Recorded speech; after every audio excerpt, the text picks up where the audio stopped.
right here. Got it. Report. I think I got us a little dinner. And a lot of people ask me, what is it that makes you a good fisherman? Firing up back there now. I see him up swell now. You know, the old guys will tell you there's no substitute for time on the water. Oh my God, come on, eat it. Oh, I'm on the little mad scad. My name is Ali Hussainy. I grew up in Southern California and now operate one of the largest sport fishing websites in the world. Just another day at the office. My office, not yours. I'm Rush Maltz, I got you. What you seeing? Florida Keys native and career fishing guide for the past 20 years. Fish. When I come out to California, you can let me catch all the 300-pound tunas. Our passion is our profession, and we know there's more to fishing than just the catch. There's a good mark right there. That's what I like to see. That's the one. He's not superstitious because that's bad luck. Woo. All right, get with him. Come with him. We explore the people, places, and species that make up the culture of fishing.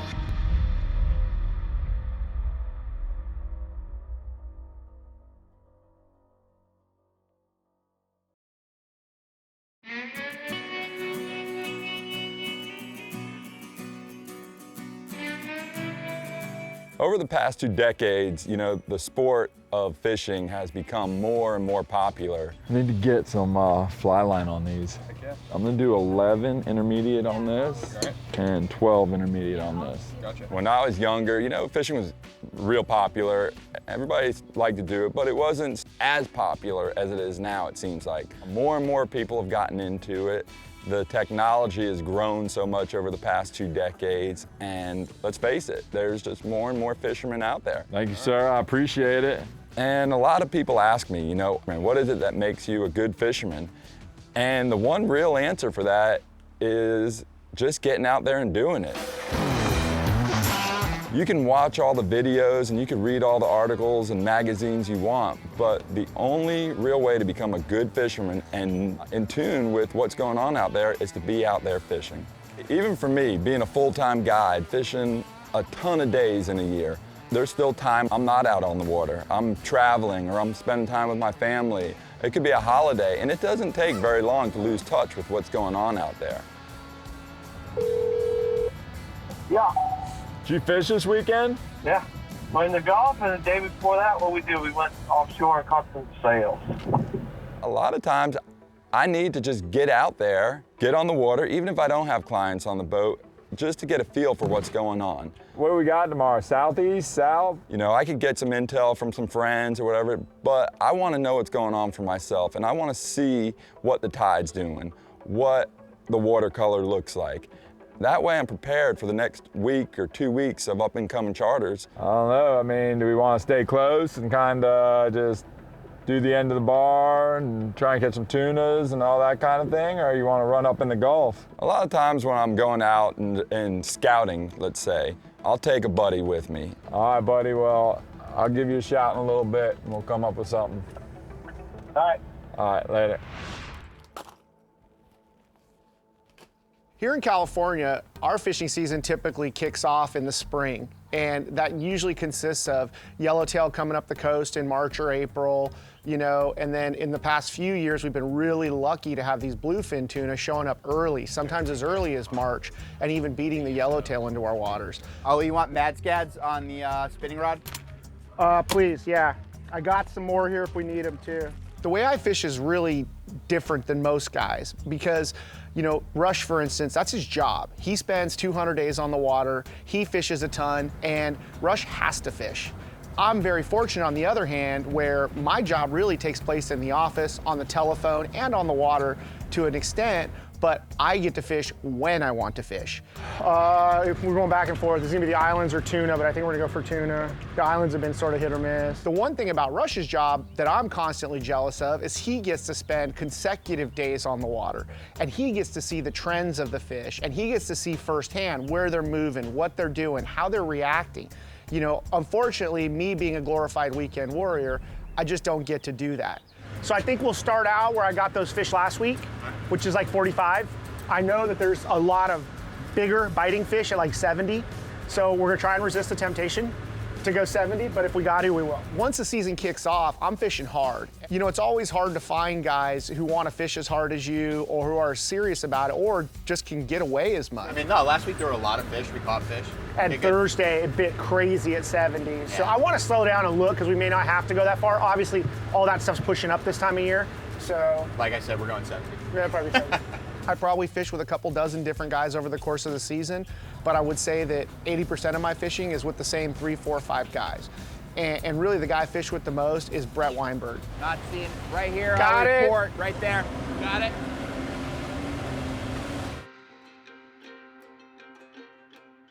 Local knowledge is brought to you by Evinrude, Penn, let the battle begin.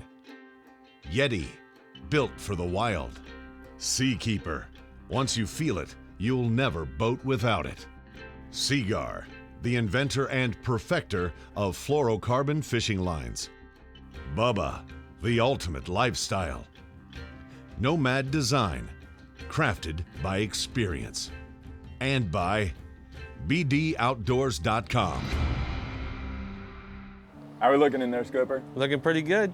This one definitely looks topped off. That one looks like it might hold another scoop. Yeah, we can do one more scoop in there for sure. A lot of times when I go scouting or I want to take a buddy with me, you know, who I don't have to tie hooks for. He knows exactly what's going on out there. I mean, take advantage today. It's a little windy, but it's nice enough we can go out and do a little scouting and stuff. Yeah. That buddy for me comes in the form of Alex Canalejo. So if you've been around Murray Marina for the past 20 years, you've seen Alex around the dock. He keeps his boat right next to mine. We've worked together for the past 2 decades, fished right alongside each other, share intel daily, talk on the phone daily. He's been a constant for me for, like I said, the better part of 2 decades. The water's gin clear. Oh, it's beautiful, man. This time of year, it's what you want to see. Alex is pretty much as fishy as they come. And throughout the years, just sitting, talking to him, fishing with Alex, fishing tournaments with Alex, you know, I've learned a lot. There they are right here, right on the bottom. I'm marking them down deep. Oh, sweet. Hopefully they come up. They're pretty deep right there. And a lot of times when you haven't been out, you know, you just know the season and you kind of look at the conditions on your way out. We just happened to be on the way out, saw the watercolor, which way the tide was going, and figured it'd be a good starting point to anchor up on the reef. I think I got us a little dinner. You got a nibble, huh? Way back there. Yep. There's some Key West bycatch for you right there. That is definitely some Key West bycatch right there. I mean, trying to catch a little bait. Beautiful 3-pound yellowtail. Every restaurant, right? Every restaurant. It's a staple down here. He's got the right color too, and they get that green on him, that dark green tail. Don't you love to see that? Yes. Then you know that's when they're ready to eat too. Yes. That means they're gonna make your day a little easier for you, hopefully. Yeah. Want to keep a couple for dinner? Sure, let's do it. The purpose of us being out there is gathering the intel, gathering the information, so we have better trips for our clients coming into town. Yeah. Fishing hole. Oh, you got a nibble, huh? Oh, I got one. You got him. Oh, Not a bad one. No. Got him on. Oh, you got Oh, we one. got a big one. That one was up high. That was with the no skin and small hook. Oh, those are like gold right now. Yes. Those are like gold. People wouldn't understand that they're hard to come by right now, Oh but they my have God. been. I don't understand it. Yep. We've been having trouble catching them. I mean, have you ever seen it where we've had trouble catching these guys? No, and they're a staple for our bait, so They're a staple for our bait. that's why we need them, you know. I mean, I know they're not in trouble. You just keep pulling on those bonitas there, buddy. I'll take every one you can catch. And if we haven't been out in a week or a few days, we want that information. We need to know what we're doing before we get out there. We don't like to play the guessing game. Got him. Look at the belly on that thing. That guy's been back there eating. Oh, he's been gorging Big himself. time. Now, I heard you say use no skin there. What's your theory on that? Skin, no skin? I mean, when I'm fishing a lot, I like to use no skin, but Right. when I'm charter fishing, I got clients, I like to put a little piece of skin on there just so they get a second shot. Yeah. Well, I think they just, well, yes, that's a reason also with the skin, but sometimes when you do take the skin off and you hide that hook better with just red meat, then it totally resembles a chump. You know? Totally. So, and the other thing is, when you got no skin on there, that hook pulls right out and Yep. gets them in the corner. yeah, but then you only have one shot. So if you miss it, you miss got to them. start all over That's again. right. And that's what basically scouting's all about. You know, you're not going out to kill the box. You're not going out commercial fishing. You're going out in search of that information that's going to make your following days better. Starting to get fired up back there now. Yeah. I'm gonna throw a few baits. I mean, I don't know if these speedos are gonna come up or if we have time to mess with them. Let's see if they'll pop on a couple lures and Sure. maybe move on to something else. Oh, nice one.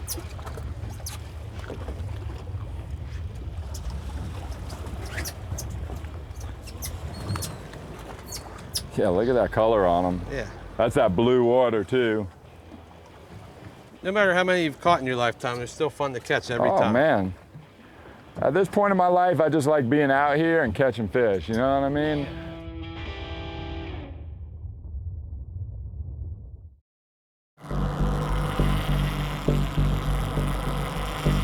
You know, fishing season for us, at least the offshore portion, usually kicks off pretty far south of San Diego.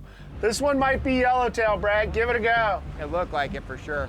If I leave my port at Mission Bay and I head about 12 miles south, I'm in Mexican water. And because the fish always come from the south, we're always starting in the south and working our way closer to home. Not seeing right here. Got I'll it. report right there. Got it. Got a kind of a unique situation with our water this year that we haven't seen in many years, where we have a really, really strong red tide that extends several hundred miles up and down the coast. I wonder if that'll pop back up.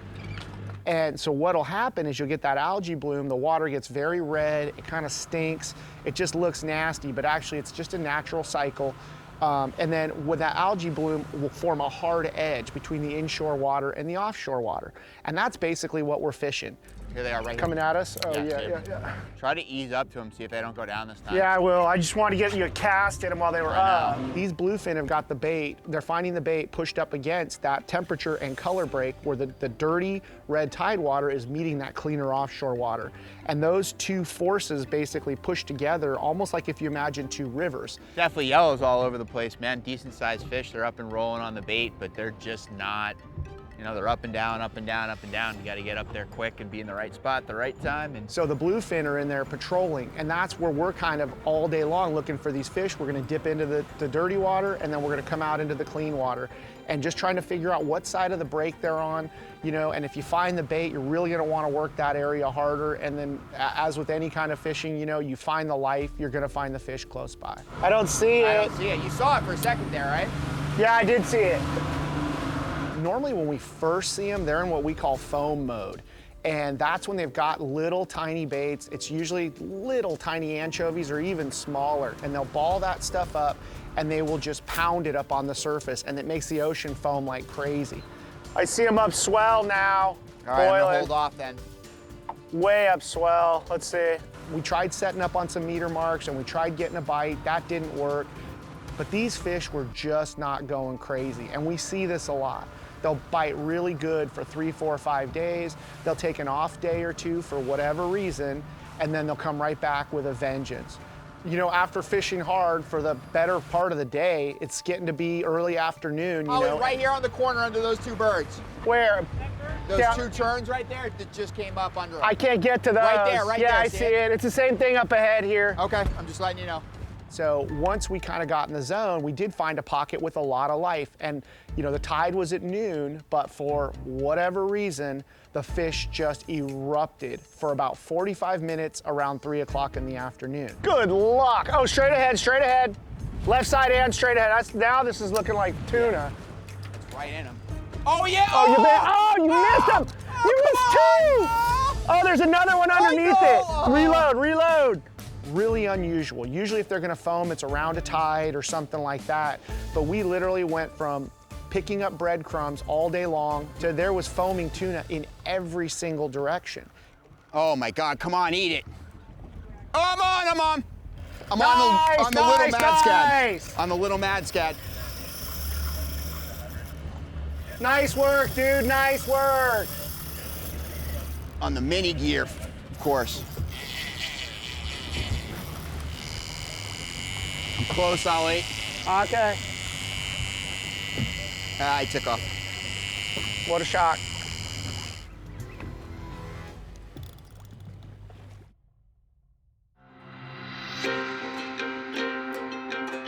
Local knowledge is brought to you by CV Boats. Lead the way. Costa. See what's out there. Mustad. The standard in saltwater. AFTCO. Any fish, any water. Sea Deck. Your boat deserves Sea Deck. JL Audio. How we play. Casa Vieja Lodge. Experience 5-star angling in tropical Guatemala. The Saltwater Angler, Key West. And by Taco Marine. Ah, I'm seeing 40 to 60 pound bluefin, it looks like. It's not huge, right? No. Good, I mean, 40, 50, 60 pound fish coming right at me. Brett came out here from New York. He was born and raised on Long Island. He grew up fishing out there for striped bass, and he did some offshore stuff with the tuna in the canyons and all that. God, look at this, man. Try and keep an eye on that kite while you're fighting it, Brett. Okay. Where did my jig rod? When Brett moved out here, he came onto Bloody Decks, and he kind of wanted to get into the fishing scene. I'm gonna have color here in a sec, Ollie. Got him circling a little bit here. And from then on, we've hit it off. Pretty much anytime I'm going, he's got the invite, and hopefully he can make it because it makes my job a lot easier, and we always have a good time. See, instead of chasing them all the way around, you can just hold them, get them to spin for you. Oh my God, that was There he a is. wad. Yellowfin or blue? That's Looks like it's a yellow. got him? Yeah. Nice Bluefin, shot, dude. bluefin. Bluefin, yeah. Yeah, dude. Nice work, man. Look what he ate. That little mad scat, man. Telling you, that thing, it's killed every fish we put it in front Now of. you said it today, and yeah. I First thing told you when you picked up tied was it on, yeah. Wouldn't eat the flyers, wouldn't eat the dead bait, wouldn't eat the live bait, ate that thing. Let's open the box, please. Way to go, man. You know, the old guys will tell you there's no substitute for time on the water, and that's exactly the case here. I mean, the more time you put on the water, the more situations you're gonna see. Yeah, of course. Good job, dude. Thank you. That school's right there, man. Yeah, Let's do let's this get up on again. The more you can be prepared for the next time you see those conditions or that situation. Oh, that's not a bird. That's not a bird. That's a wazoo. I don't know, you took a lot of line at first. It's tough getting by the birds, but when you do, Woo! golly, what do you think? 3 for 3 for birds. You think they're fired up because of the front coming or what? Yeah. I don't care what you do. If you're a Major League Baseball player or a Little League Baseball player and you want to get better at your skill, you practice. You take a lot of swings. I mean, they say you want to see birds when you're fishing, right? That's what everybody says. Well, maybe if you get him out of the way, I'll get the tuna. I'd be ecstatic if you did. Realistically, anybody could go out and just have a good day of fishing. It's your lucky day. You know, the cards just fell right that day. I see him down there. He's got a little gold sheen to him out. He's no monster, but Oh, that's I the think right it's kind. the right kind.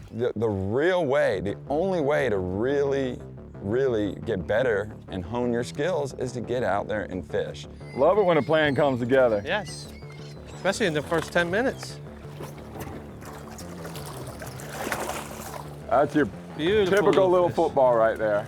Beauty, huh? This is the hour too, you know, you come out here late in the afternoon and there's a good chance this time of year with a well full of pilchards, Yeah. you're gonna see these footballs busting Yeah. behind the boat. Wanna let that one go, see if we catch some bigger ones? Yeah, let's let that one go.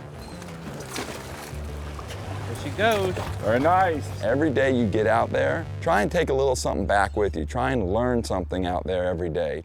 Got something. Oh, I got something too. Oh, that's the right kind. They came up crashing good there. Yeah. They come up, we get a bite. They look pretty nice. As long as there's a pull on the end, it's fun. Well, especially when you come out here and try and figure out a few things, you know. Yeah. Got this front coming through and it's nice to be able to come somewhere and not have to move around when the weather's rough. You Oh know? yeah. You know there's fish here. Come, settle in.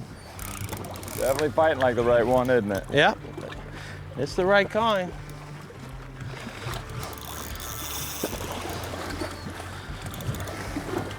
What a great game fish though, huh? I mean, we come out here on our trips, people want to catch something big that pulls hard Right. and's good to eat. I mean, the blackfin tuna is all of that. Yeah. Look at there, that Oh. is the butterball of the sea right there. Beautiful. Look at Thanks that. for the help, buddy. You got it, man. Now it's supposed to work right there. Right. See them behind the boat come up crashing, Exactly. hook them, catch them. Hook them, catch them. Good job, man. Good job. Very nice. Catch a couple more. Let's do it. Getting a little fired up.